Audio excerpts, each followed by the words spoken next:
The McGill Big 3 will be part of most of your warm-ups, and some of you guys will be doing this as an add-on abdominal exercise sequence as well. So there are essentially 3 or 4 exercises that you do with this. So the plank does have a side variation as well. But first of all, we have our bird dogs, and then we go down into our normal plank. We've got side planks. And then what we do is what's called the McGill Curl up. So we'll take you through the sequence. You will complete 2 rounds and for the prescribed amount of reps, and this will be your primer for all of your exercising and your lifting. So it's a really good way to keep our abdominal muscles working and our core nice and strong. If you find that you're sitting a lot with all your working from home, then this is a great exercise or a great sequence to do at least 2 times a day, just to make sure that we've got everything working through here, and just to make sure that we've got that better control with our pelvic alignment as well. So the first one is your bird dog. So you'll need a mat to hop down or a softer floor. But basically you need to be on all fours, and you've got your hands underneath your shoulders and your knees underneath your hips. So what we're doing here is making sure that we have our core activated. The last thing that you want is to be in this position here where we've got our lower back sagging through. Nothing's actually activating through here at the moment. So I want to make sure that I'm drawing that belly button into the spine slightly, and you'll see my hips tuck under when I do that. So it's a good indication that those core muscles are starting to switch on, and you will feel them. The trick is we need to try and hold that brace throughout the entire movement. So we've pulled our belly button into the spine, and we're actually consciously crunching those muscles and activating them. From here, what you want to do is reach with your opposite hand and your opposite leg out towards opposite ends. So your hand's going to reach forward as well as your foot reaching backwards. And I'm making sure again that I'm maintaining this position here as I come forward, as opposed to letting everything switch off where I'm reaching so far that my core's not activating. So again, between every single rep, consciously re-brace where your core is and pull that belly into the spine, roll those hips under slightly, and then we're reaching out. Pause for 1 or 2 seconds and swap it over. You might find one side is more unbalanced than the other, and also as you get tired, you start to lose that tension and that control through the pelvis and the core. So make sure you re-brace for every single one. And just think about stretching out towards the opposite end of the room with both your foot and your hand. Some of you might need to perform this in front of a mirror initially. What we seem to find happens is that the hips start to shift up so you can maintain that balance. So if there's a little bit of a weakness somewhere through either the glute or the core muscles, what your body will do is actually shift your positioning so you're not level with the floor and you're not even, because it knows that if you do stay in that position there, there's no strength to hold you there and you're likely to lose balance and fall over. So it might be a good idea to perform these in front of a mirror initially and just try and keep an eye on what your hips are doing. So sometimes we sort of find we end up doing this and twisting and flaring those hips back, which is what we don't want to do. The biggest tip that I can give you guys with these is to make sure you go slow. So only move as fast as you can keep control. If you start to move fast and you're finding that that core control and that brace is being lost and that you're starting to shift and move about, then you're going too fast and you need to slow everything down. So that's your bird dogs. You're going to perform 20 reps of those first, which will be 10 on each side. Now once you've done those, you drop straight down into a plank. So elbows underneath your shoulders, and then from here, I want you to think about the same deal. We don't want our back like this. We want to make sure that we're crunching those hips underneath and squeezing our glutes. And I'm more than happy for you to round up through the upper back a little bit with the thoracic spine. That's more than okay. And those hips will tuck under.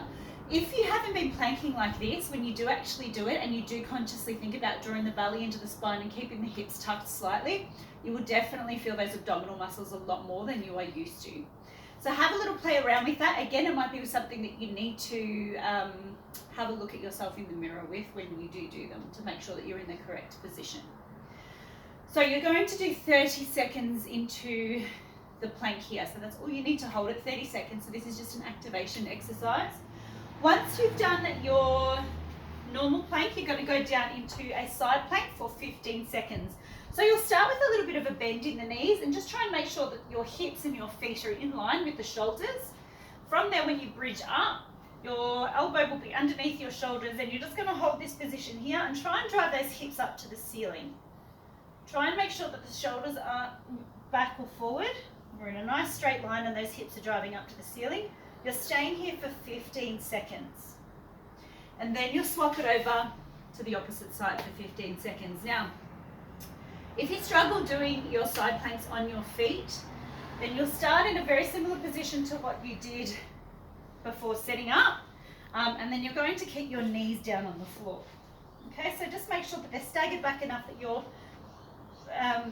mostly in a straight line, and then keep driving those hips to the ceiling. So you'll still feel the ab wall switching on when you're holding that plank, as well as that glute med too. So you've got your bird dogs, planks, and your side planks. And now we're going into the McGill Curl up. So these are only 5 reps, but you're holding each rep for 5 seconds. The cue that I like to give for this one is when you breathing in and you're bracing, I want you to imagine that somebody is about to throw a 20-kilo ball onto your stomach and your abdomen, and you're bracing so that doesn't cause any damage to you, okay? So it's like someone's about to punch you or throw something extremely heavy onto your core, and you are protecting yourself from that doing any damage. So you're lying down, you're bringing one foot up, and I want you to either, if you have any issues with your lower back, you might want to pop your hands in the small of your back. That's more than okay. I like to put my hands on my abdominal area here because I like to think about breathing into those hands, so we get a little bit of diaphragmatic breathing. So we've got our hands here. We're going to take a big breath in, and I squeeze this glute while I'm doing the exercise as well. I'm taking a big breath in through my nose, and I'm squeezing and I'm bracing like someone's about to hit me in the stomach. From here, I'm going to crunch up. 2, 3, 4, 5. Back down. Relax. Big breath. Breathe. 2, 3, 4, 5. Back down. Big breath. Now, for me, breathing a full breath through my nose is seemingly impossible. If you have the same issue, I'm happy for you to breathe through your mouth. That's more than okay. If you can get a full breath through your nose, then that's probably better.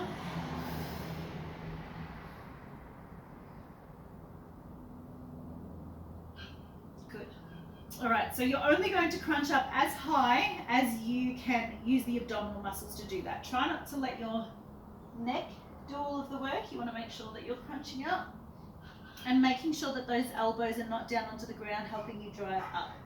So we're doing 5 on one side with a big breath in and raise and a count of 5 to hold for each rep, and then we're swapping over and we're doing the opposite side.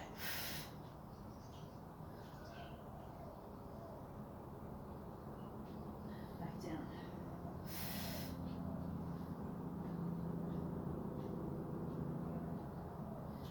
And I'll go through 5 reps there. Now that is one set, and you'll do that twice. Now, the video that I'm taking you through obviously is explaining, it's taking a little bit longer. You should be able to get these done within 3 minutes, and you should be able to get your 2 sets done. So again, as you get better at bracing and you get better at holding, these become so much easier and you can move through them a lot faster. However, make sure you're still focusing on the intent of the exercise, which is to make sure those core muscles are firing and being activated well. And if you get quite good at doing these, it doesn't matter how strong you become. If you're squeezing the core muscles and you're activating well enough, you'll probably find that it's still shaking throughout the exercise because you're actually getting everything working like it should be. So that's your McGill 3, a really good staple to have in everyday life and also to do before your training sessions to make sure that everything is nice and switched on and ready to go.